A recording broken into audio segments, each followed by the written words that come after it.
ভালো লাগে যে কালের কণ্ঠ থেকে সবসময় ইনভিটেশনটা পাই।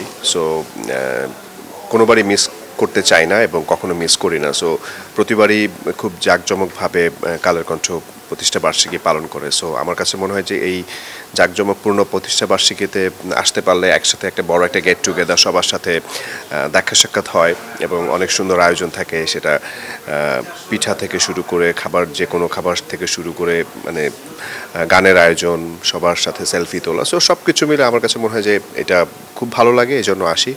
এবং অবশ্যই শুভ জন্মদিন কালের কণ্ঠ, এবং ভালোবাসা থাকে সবসময়।